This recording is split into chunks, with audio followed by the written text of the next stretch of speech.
Hey folks, Ryan Kennedy here. Welcome back to the podcast. I'm joined here by my good friend Matt Cook. I met Matt a few years back. Last trip I made here to Bali, Indonesia, while I was running a wellness retreat here at the Astana. And Matt and I hit it off. He's a great dude. It's really a crime against humanity, bro, that we live on opposite sides of the planet and when we aren't able to hang more often. Well, we've gotten some good time in together. We were able to get out for a surf about a week ago, and I wanted to jam with you on talking about a couple companies you built, talk about water and some of the things you're doing in that space, as well as the fermentation, kombucha, gut health space, and a bunch of other topics. So, dude, welcome to the show. Thanks a lot, Ryan. It's a pleasure to be here with you. And like you said, it's a shame that we can't spend more time together, but it's really nice to have you in Bali. Yeah, man, it's been good. So, let's start at the beginning, bro. You know, I think you told me you were raised in California, and then you've lived in all sorts of different countries and spent a lot of time the past decade or so here in Asia. So walk people through, you know, what that journey's been like. Yeah, it's been wild. So I was born in Newport Beach, California, spent a couple years there, and then moved up to the Bay Area. That's where I kind of went to grade school, all the way up until, let's say, 8th grade. So the freshman year of high school, that transition is when I moved with the family to Hong Kong. Okay. So at the time, you know, you just followed the family, right? I didn't know that Dad was taking us to Hong Kong for some entrepreneurial venture and really what that meant. You know, there's a lot of risk involved with starting new businesses, and so the whole family moved with him at the time to Hong Kong, and he launched a business there, and that's when I started high school. And you know, Hong Kong was a wild place during those days. It was still under the British rule. So actually, people look back on those days that Hong Kong was a magical era, they say, with everything really. Hong Kong is a very interesting place. I don't know if you've ever been. Never been, dude, but that's a wild time to move across the world. Yeah. How was it I imagine you just spoke English, right? It was amazing, actually. You know, I was actually a little bit more ready for it than I thought than I would have been if I hadn't lived in Japan for a year in 1991. Okay. So like I was in California going to school, and we moved in a 5th grade year to Japan, Tokyo. So I was there for 1 year. My sister was born there, and then we moved back to California. I finished 8th grade, and then we moved to Hong Kong. Oh, wow. So I was already kind of, you know, excited about Asian cities, and I had been to Hong Kong one time on a trip, and I was like, we're moving to Hong Kong? Wow, it's like Gotham City. It's pretty cool. So I was excited to move, but then at the time I had a girlfriend that I was in love with. Oh, no. 8th grade girlfriend, broke each other's heart, leaving. I think my phone bill, before cell phones were a thing, right? Yeah. My phone bill from Hong Kong back to California that summer between 8th grade and freshman year was massive. I got in a lot of trouble, that's for sure. Oh, man. Yeah. Oh, man. 8th grade love. Well, dude, how was high school there? Was it similar to the States? Like, do they teach in English, and do you learn the similar curriculum and everything? Yeah, so I went to what would be considered the American school in Hong Kong. It's called Hong Kong International School, HKIS. Okay. So yeah, it was a great school, and you know, we got a great education there. Yeah. Nice. Yeah. And then your dad, you told me a little bit about this, but I thought it was awesome. What was the name of the company that he started when you guys moved out there? Yeah, my father originally was doing work in California. He was what they call a basic trainer for a company called LifeSpring. LifeSpring and other companies like ARC, they do this you know, personal development, transformational work. And he was one of the facilitators, the trainers they call it, of the basic training. And then there's a series of different trainings. He and one of his partners and best friend decided to move to Hong Kong and use what they had been teaching to create their own format that was catered and tailored for the Asian market and Asian, you know, kind of Asian individuals and what they deal with in life. So they started a company called Asia Works, and that was based out of Hong Kong. And Asia Works expanded over the years throughout Southeast Asia to a number of different cities, you know, Taipei, Jakarta, KL, and so on. Yeah, it's pretty amazing. He was like an OG in that space. Total OG, like, great guy. Yeah, changed a lot of people's lives, and yeah, you know, when he ended up passing away, it was a beautiful thing to see how many people were, you know, kind of giving him, I guess, honor. Yeah. And did he raise you and your siblings under a lot of these kind of mindset principles that you hear from, you know, Jim Rohn type personal development experts? I would say it was very passive, right? It was more, you know, through being who he was, it kind of, you know, passively affected us. It was never like he was the teacher saying you need to live this way or that way. But I think that hanging out as a child around his peers, always other, facilitators and trainers, very inspiring people, you had a great group of mentors. Got it. Yeah. Got it. And then after you finished high school in Hong Kong, did you pursue university there? Or Yeah. what was the next step for you? So I went to university in Boston. Oh, okay. Yeah, Northeastern University. Nice. That's where I studied business. Okay. And so my parents were still in Hong Kong, and I went back to school in Boston. Mm-hmm. And that's where I graduated there in, let's say, 2004 or 5, and then moved back to California, where actually I started my first business while I was in business school, thinking that I was a big businessman. Started my first import-export business out of Indonesia, actually. Oh, wow. So we'd already been coming to Bali for a while, and I decided that with my partner at the time, we wanted to get into the manufacturing field of home decor and high-end furniture for the luxury market. So we're importing our own designs and having different handicraftsmen and carvers and kind of worksmiths create furniture and other types of products that we would bring to Southern California, where we had an office and a warehouse. And we were traveling around east to west, doing all the trade shows and selling all kinds of products to the industry. Yeah, It's exciting times. Yeah, man. It's Yeah. like you were ahead of the whole like industry of drop shipping and like kind of getting these products in and then reselling them. It was the beginning of all the drop shipping. Yeah, exactly. Sounds like it was like right at the forefront Absolutely. before that became like popularized with Amazon and all Sure. these other Yep. platforms. Yep. That's awesome. And so, what happened with that? Because you didn't stay in California, so you just So what happened with that is that I ran that business for about 4 years with my partner, and I realized that I was the guy that was in California in an office doing all of this more or less kind of corporate style work. And my parents and family were back in Asia, right? And I had grown up kind of there, and I was really missing being in Asia, and I love manufacturing and got a lot of great experience in the import-export manufacturing field. But I really, at the time, everything was being made in China. So we were making wood products in Indonesia, and I felt like there was more growth to be done and more opportunities to be explored.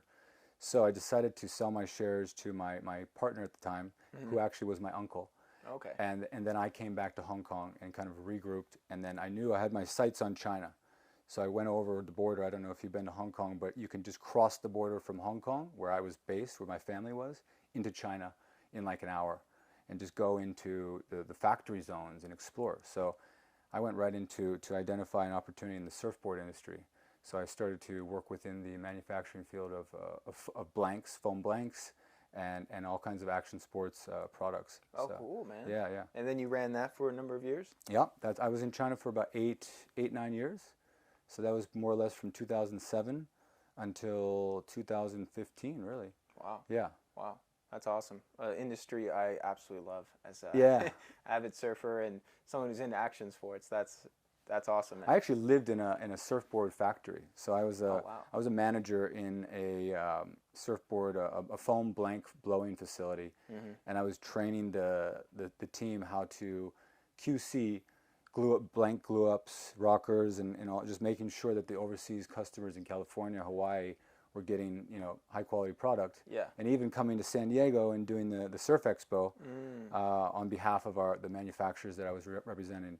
And so that kind of moved forward into being able to have a sourcing office in China and then get into other different realms within manufacturing. So after that period, I started to explore the rest of China and all the different types of manufacturing options they have.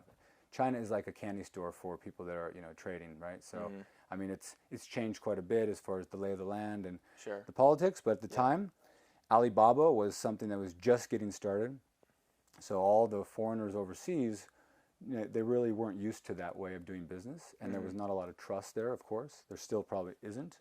But being in China was definitely a strategic advantage, and people that you knew wanted to work with you and still do because you have boots on the ground and they can trust you, right? Yeah. Yeah. So a lot of times people would they try and get the best price, and then they go somewhere else and they think they can work direct, and then later on they find out that okay, I should have gone with an agent or somebody that could help them, and that's when we that's when we got great customers that had already had experiences that they needed problem solved.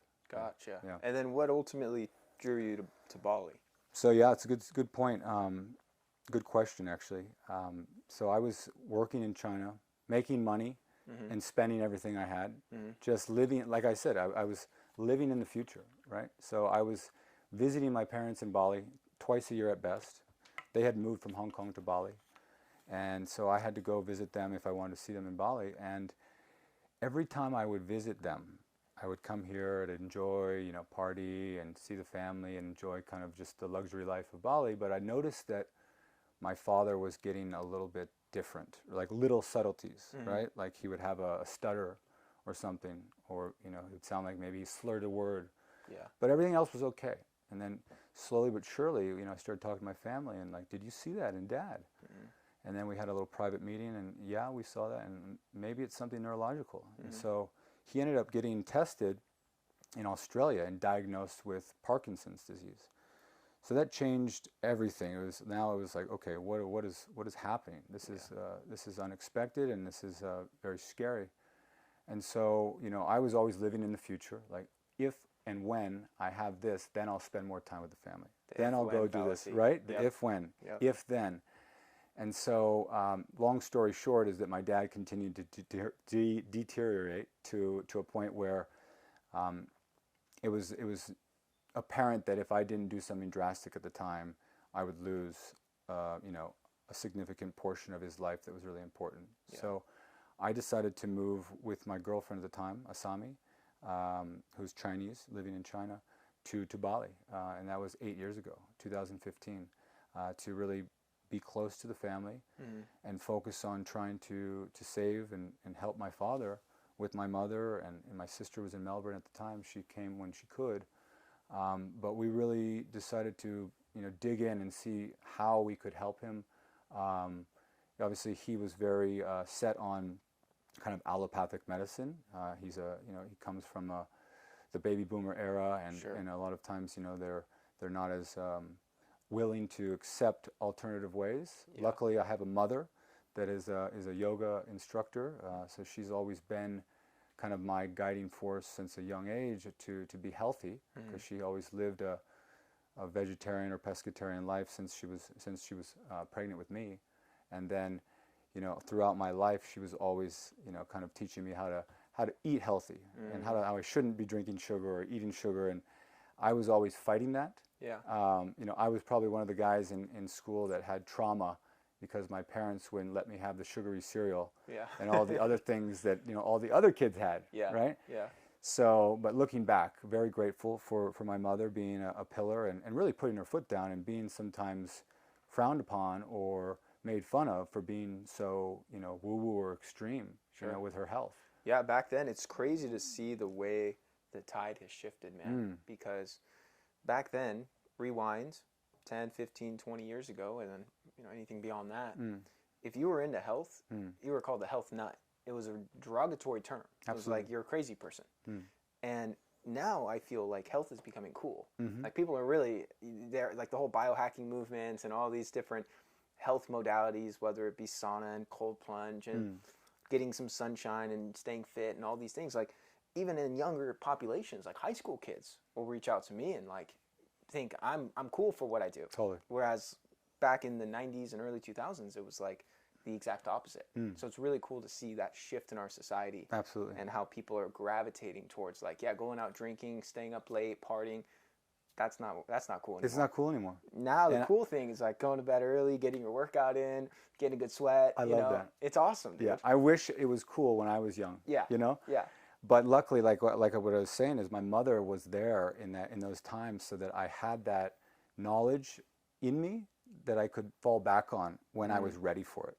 Yeah. But there was a period of time, right, until Dad got sick, really, that I wasn't practicing any of that stuff that I knew how to eat healthy, but I wasn't always living by what I knew was right. Yeah. And then it took this extreme situation with my father literally on the face of, kind of dying, to really get switched on in that kind of like understanding of, this is when epigenetics was really being talked about for the first time, and understanding that we have so much more control than we think we do. Absolutely. Right? And that if we start now, you can, even if you have predispositions or any types of, genetic things going on, you still have the power to dictate how your genes get expressed. Yep. And so for me, with a dad that passed away from a neurological disease, neurodegenerative disease, and a grandfather that passed away from ALS and Alzheimer's, my grandmother from ALS, so I'm pretty much doomed, right?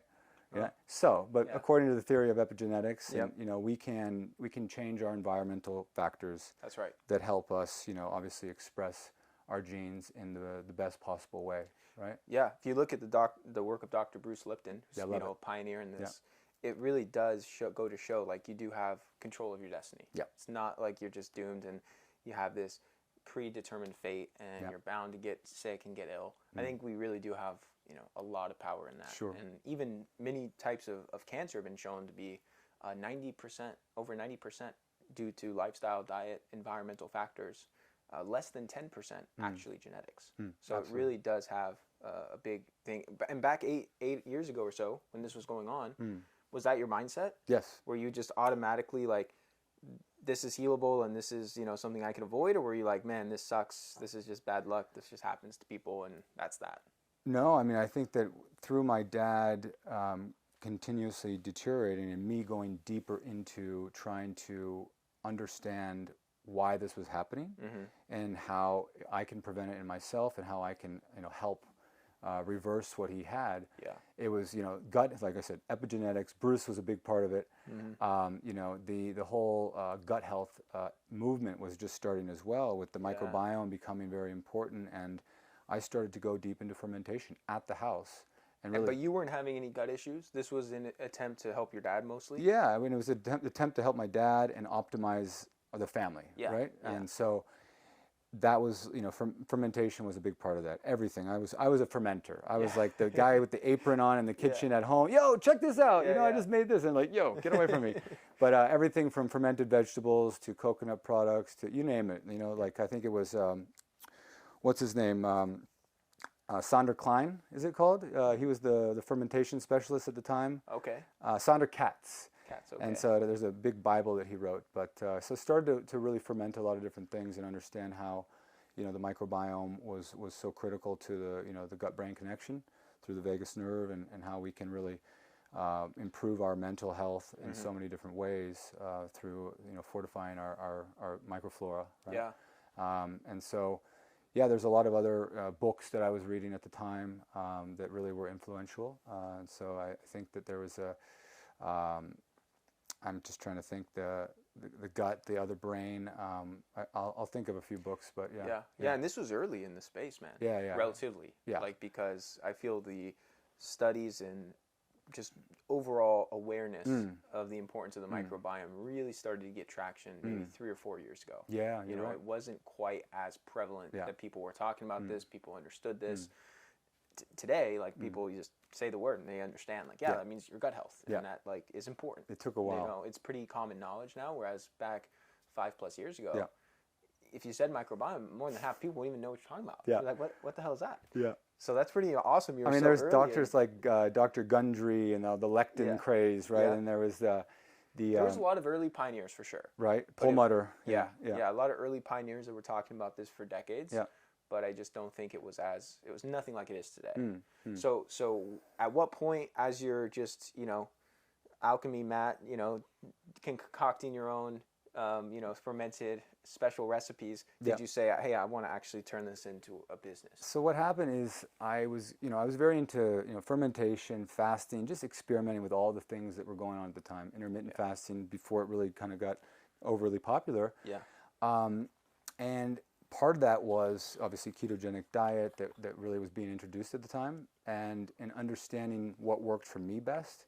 And I think that first and foremost, it was the time where I was eliminating sugar from my diet, right? And that was like number one, right? Because I already knew that all my life, right? And then it was like, okay, now it's time to really do it. Yeah. And especially liquid sugar, right? You know, overly ripe fruits, the whole nine, right? Yep. And so every time I would go out of the house, I would go to health food stores. I won't mention any names, but you would buy these healthy drinks that were basically sugary drinks disguised as health drinks. That's right. Right?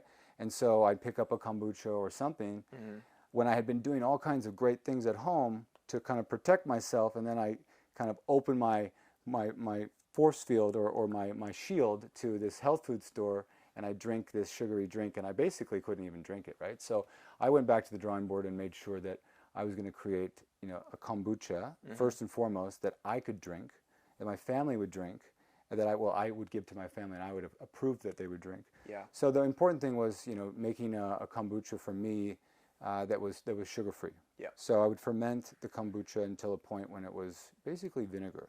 It's a vinegary kombucha, and it would be extremely low in sugar, and you have all the health benefits of the vinegar. Yeah. Right. So why do people drink apple cider vinegar? And white vinegar is great for you. It's detoxifying. It's undisputed, whether you talk about the yeast or the different probiotics. There's no disputing whether vinegar is healthy for you in certain doses. Sure. And it alkalizes your blood and detoxifies your liver. So we decided to make a truly healthy kombucha, and we started to introduce that to the yoga community. My mother is a yoga teacher, as you know, and at the time we would have these secret yoga sessions going on in our home studio, where the community and her students would come in different days of the week. They'd go in the back, and she'd teach them yoga. And I would be ready for them to come out, and I would give them, they started buying product from us, at the time, from me. Yeah. And sure enough, people liked the product enough and we decided to make a brand out of it. But I had already been thinking about, okay, we should probably create a brand, playing around with different designs, the logos, all that stuff, right? But was really focused on my dad at the time. So it was trying to balance the plans of a new business, but also focusing on him. And it wasn't until he passed away that I was able to fully focus on that business. And then that was when we really took it to the next level and got a commercial facility and set it up so that we could be approved by all the regulators here. Yeah. And that's when we incorporated rainwater harvesting. So our business now is a sustainable beverage company that produces a variety of different brands. Core Culture Lab, which is the first brand we started around gut health and fermentation. But now we have a couple different brands that Bali Rainwater is the production umbrella produces.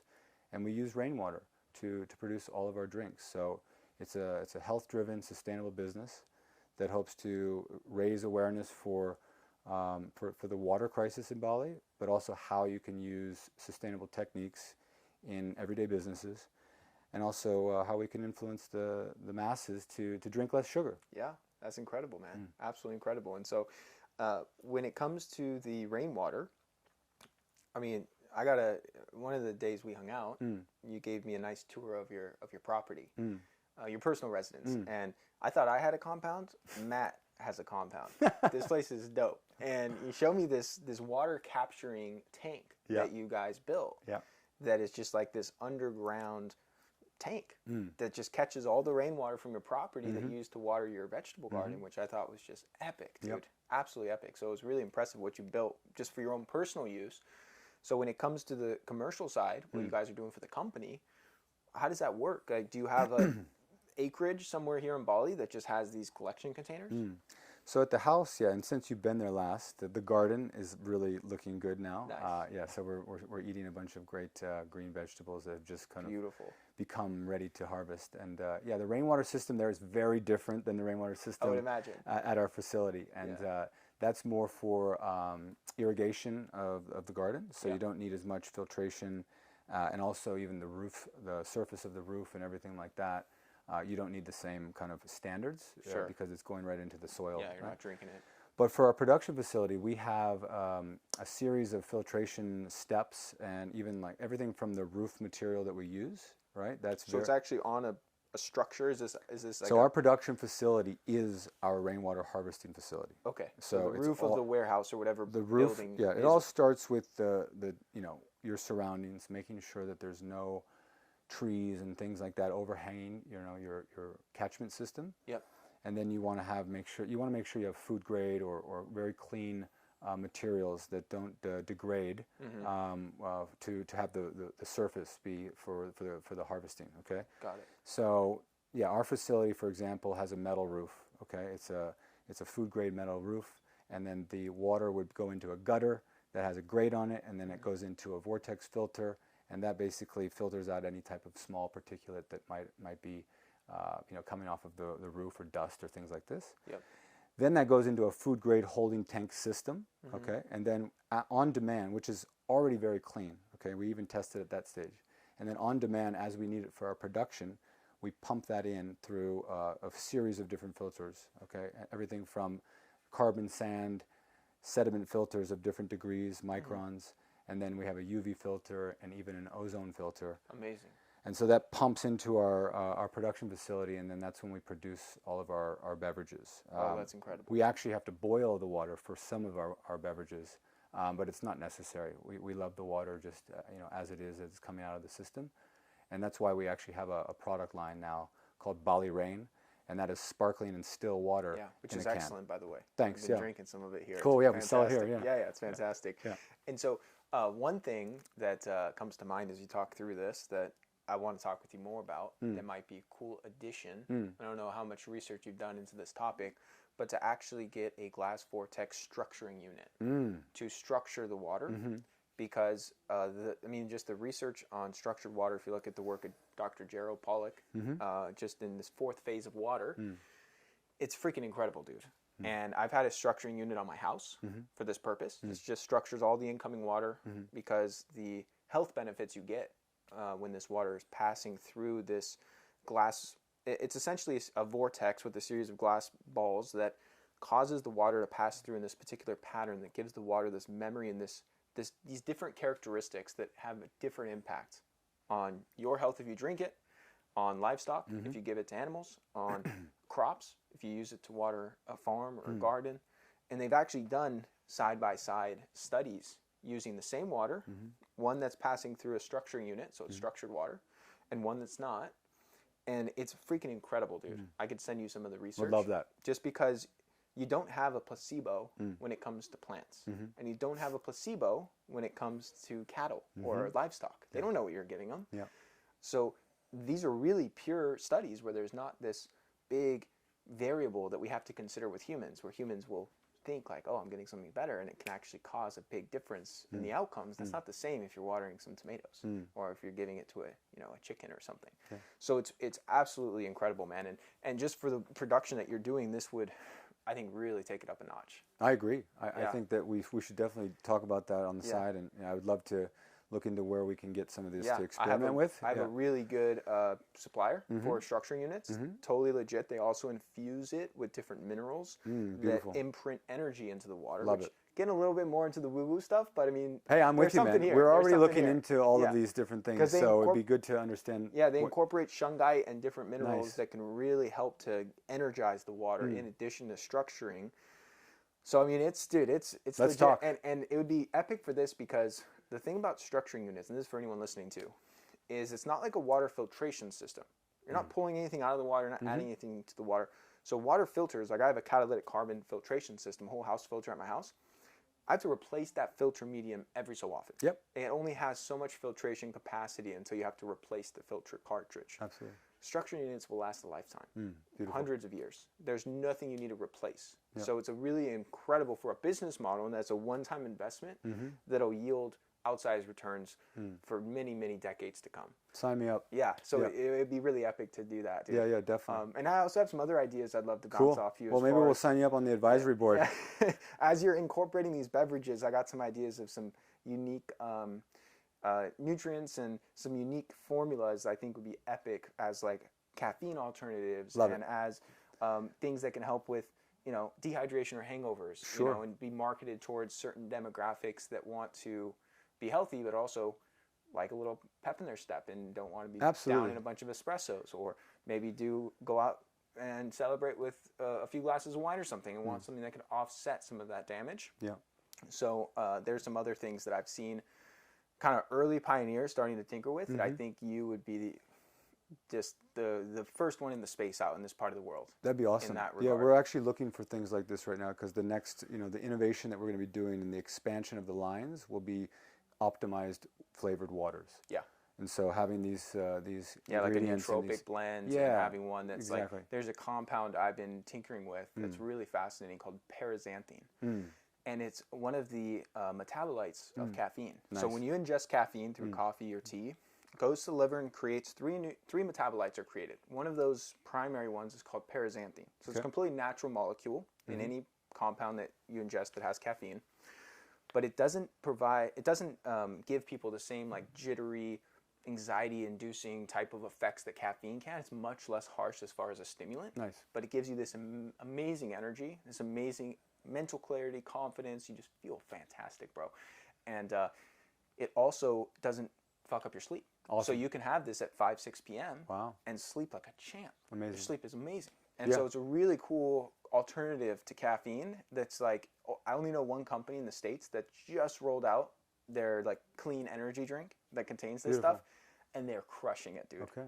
Tons of good feedback. They're selling out entire inventory of like they can't produce it fast enough. Love it. And so bringing something like that to what you're doing here with this Bali Rainwater, with the structuring unit and everything. I'm telling you, man, advisory board. It'd be next level. Definitely. Yeah, so we'll have to talk more about some ideas there. So back to the business. Yeah, we're on a mission right now to just keep scaling. And Beautiful. We're working on that right now, and it's going well. So it's an exciting year for us. And towards the end of the year, we'll be securing some land for our next facility, our production facility that would be a destination factory or production facility. I don't like for touring and stuff? For touring, yeah, for education and touring, and for people to come and really, experience what we're going to be doing firsthand. So I love it, man. Yeah. They're setting so many epic pillars of just better water for people. Yeah. But also really helping the island of this beautiful island of Bali. Yeah. That we were talking just before this, how there's a water crisis, and I'm sure you could speak on that, in just terms of like how so many people have fled to this island for obvious reasons. It's freaking paradise. Sure. You got epic surf, you got amazing food, you got incredible climate, but they're draining a lot of these non-renewable resources from the island and stripping it of things like well water and things like that. You need to figure out a way to solve these problems before they really become a problem. Sure. Because then at that point it's too late. Yeah. So during that process with my dad, I started to get into health, but also permaculture. And permaculture is really why I'm doing what I'm doing right now with regard to the rainwater business. It is really about regenerative practices, right?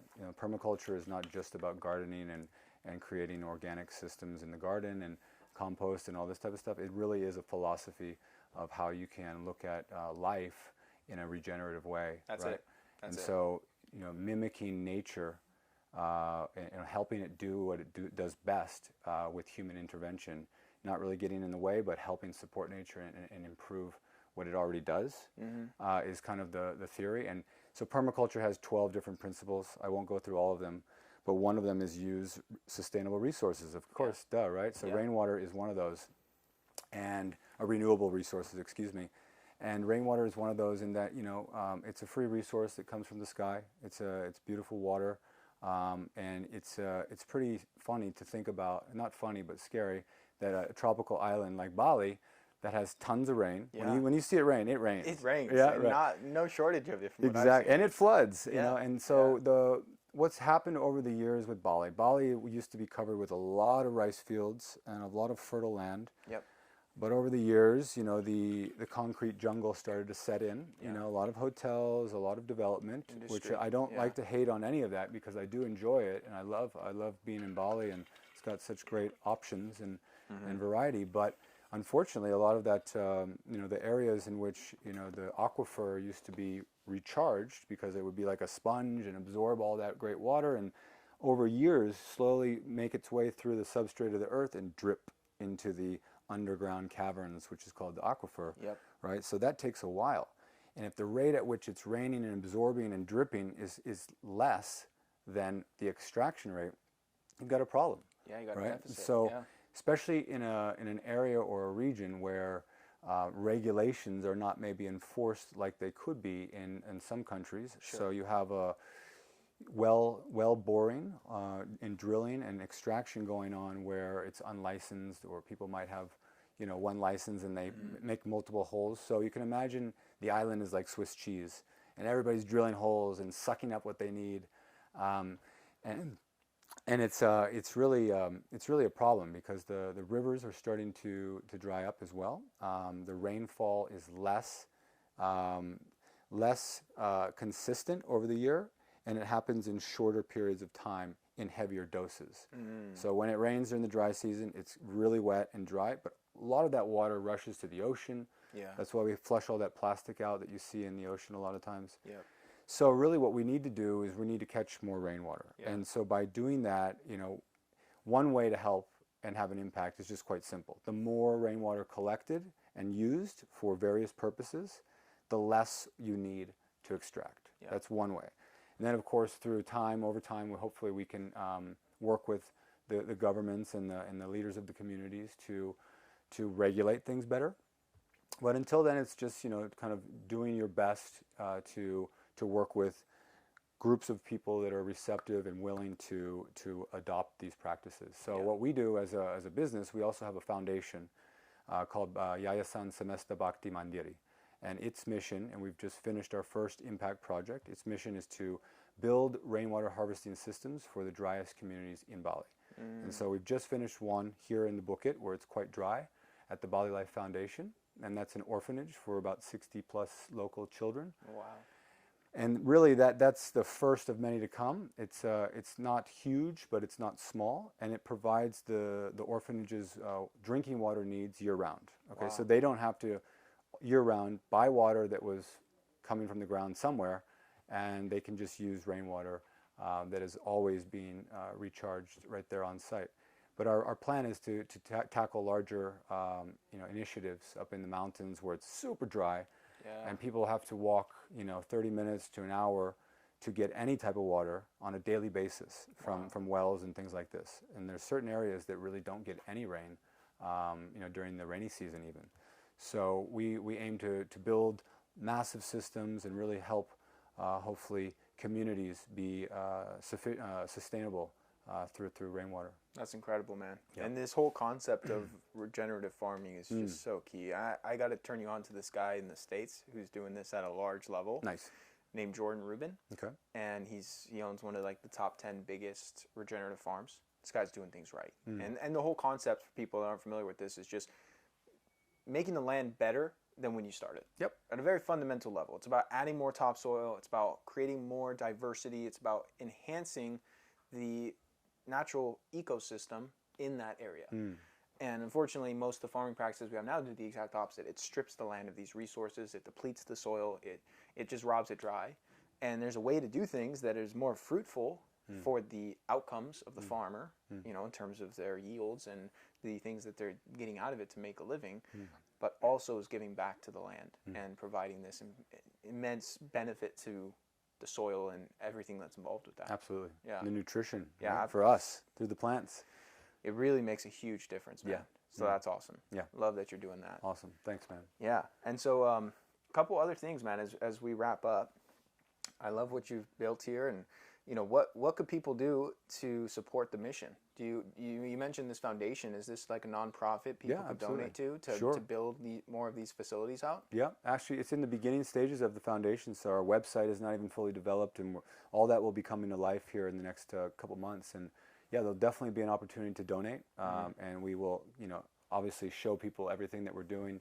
Soon you'll have the the ability to see the project that we've actually just finished. But through purchasing our products as well, we give a percentage of our profits to the foundation as well. So awesome. And are those all local? Do you export any of your products? So we started exporting in the beginning of the pandemic to Singapore. Yeah, and we'd like to do more exporting, but right now it's not the priority. Yeah. Indonesia is the priority. And there's a lot of business to be done here. Sure. Eventually, we will open up an international sales department and do a lot of exporting. But right now, it's we've got a lot of great business to do here locally, and that's where we kind of really get the most pleasure, I would say, to help the local people drink less sugar. One of our products is called Sour Bucha, and we are the sour guys. Okay, so we make it known. When you go to a store, you're going to see sour bucha. And why does it say sour bucha? Because we don't want anybody that likes sweet things to be fooled. Okay, sure. When you get our product, you're told prior to getting it that this is going to be sour because it's sugar free. Yep. Okay, and a lot of Indonesian people, this is a misconception, a lot of Indonesian people love sour drinks more than you would think. most people think that they only love sweet things, and it is true that Indonesian, people in general, and also the Americans, Just humans, yeah. they all love sweet drinks, and more sugar than they should drink. But a lot of people do like sour things. So yeah. Amazing. And have you tinkered around with actually adding like a monk fruit or a natural sweetener to some of these beverages to cater to both taste bud demographics? Sure. People that, because I'm a sour guy. Yeah. I add lemon and lime to freaking everything, bro. Nice. Like I plow through some sour citrus. Yeah. But I know a lot of people out there don't feel the same. Sure. They like a nice sweet cold beverage. So have you done any like formulations with some sweeteners? Absolutely. We've used stevia in the past. Okay. And obviously with stevia, you need to get the right formulation because it's got tricky. that really strong aftertaste. Yeah. Monk fruit is something I'm very much wanting to use, and I'm still doing some, kind of trials. Okay. But a lot of times they mix monk fruit with different, kind of xylitol or Sugar alcohols. erythritol. Exactly. So yeah, looking at what I want to use and how extreme I want to be with what I allow into the drinks. But I'm definitely interested in using alternative sweeteners that are healthy. Yep. And if we can make that work, I think you'll definitely be seeing some sweet products come out that, as long as they're healthy and they don't spike your insulin too much. Yeah. I could work with you on that, because you're right. A lot of manufacturers that sell these natural sugar replacements, they cut the stevia or the monk fruit with the sugar alcohols like erythritol or like xylitol, because stevia and monk fruit, just in their pure form, are so freaking sweet. Yeah. They're 200 to 300 times sweeter than sugar. Yeah. So it's really hard to get the formulation right. And even then, if you're selling a pure thing like that, and someone thinks that, let me add a teaspoon of this to a recipe, it's going to be way over the top. So that's where they try and cut it to give it a more sugar type of alternative, to where it's almost 1 for 1 in a recipe that calls for half a cup of sugar. You could use half a cup of this. Yeah. But I'm not a huge fan of the sugar alcohols. I think in small amounts they can be okay for some people, but other people get GI upset. I just think in large amounts they're not the best for bloating and gas and fermentation in the gut. So I think that if you can figure out the right recipe in a larger volume of beverage, you could use a very small amount, and when you get it right, it's dynamite, dude. If you come across the right supplier, I have one of the best suppliers in the stevia department. Nice. It's an organic stevia farm down in South America that makes some of the most premium stevia, that uses an all natural water-based extraction instead of some of the enzyme solvents most companies are using. Yeah. And I know like China's notorious for using these, and the stevia that comes out of there is questionable. But yeah, I could definitely get you plugged in with them. Yeah. And then when it comes to monk fruit, I have another company I really like too. Amazing. I'm very interested in the monk fruit. Yeah. And stevia, Yeah, they'd be great to start tinkering with your formulation. For the flavored waters, the functional waters, we definitely want to have a hint of sweetness, because the idea is one of our investors has children at the green school, and he's trying to get his kids off, soda, and they've all of a sudden become addicted to our sour kombuchas and all this stuff as a health drink. Nice. But they still love soda pop. And he's basically, we're all trying to figure out how we can have a line of slightly sweet waters that have benefits. Yep. And they're healthy. Absolutely, man. Right? So I think let's work together on this. Yeah, there's a huge demand for this stuff, man, because you just look at the market share of Pepsi and these big soda, conglomerates. Absolutely. And people are waking up and realizing, hey, getting 50 grams of refined sugar in a can of soda is killing me. And it's destroying my energy. It's giving me brain fog. It's disrupting my microbiome. Yeah. People are waking up to this fact, and so there's a big demand for companies that are giving healthy alternatives that still give that same flavor profile, which is very doable. I have a question for you from the health standpoint. Would a drink that has 2 to 3 grams of sugar in it still be healthy to you? Yes. That's a very low amount in the big scheme of things. Yeah. And it's hard to give an exact threshold of when it's over X number of grams, it's a problem, because everyone's different, right? We could go surfing, and we could drink something with 10 or 15 grams of sugar, and we're going to be fine, dude. It's unlikely to spike our blood sugar. It's going to just go towards replenishing our glycogen because we just exercised. We're metabolically healthy guys. Like, we don't have insulin resistance or diabetes or anything like that. Yeah. So what's good for us, or what we can tolerate without deterring from our health status, is different than someone who's overweight, sits at a desk all day, already has metabolic syndrome, they can tolerate much less. So that's where it becomes a more nuanced thing. But for anyone, 2-3 grams, it's nothing, dude. It's highly unlikely to cause an issue, especially depending on, you know, how, I mean, it depends too how many they're drinking. Yeah. If they have 10 of these, it's a little different, you know. But for the most part, for me, I want the sugar-free one. But I think but even a couple grams, dude, is not a lot. Okay. That's a very small amount in the big scheme of things. Okay. And vast majority of people would do just fine with that. Yeah. I would feel really good recommending a beverage that has a few grams of sugar. Okay. Yeah. Yeah. Nice. Thanks. Yeah, man. But as we wrap things up, dude, I think an interesting topic to dive into would just be some, you know, if you could distill a few of the big lessons you learned from your dad. Because not only was he this successful entrepreneur, he was also really big into the personal development mindset space. And then I'm sure you gleaned some lessons as you witnessed him go through this health journey and witnessed him get sick and develop this illness and go through that process. So I'm curious, like, whether it's something he taught you or it's maybe something that you just learned by witnessing his life. Yeah, thanks for saying that. It makes me, you know, it's always nice to go back and think about him. He was a special man that you know, he was a personal development facilitator that helped people break through their limiting beliefs and do all kinds of other great work within the trauma and kind of relationships and you know, self-discovery. But personally, my experience, you know, I'll never forget a time when, you know, he was on in the later stages of his disease, and we were, you know, I would take him golfing. He was a golfer. Okay. And he taught me golf, and that was a thing that we loved to do together.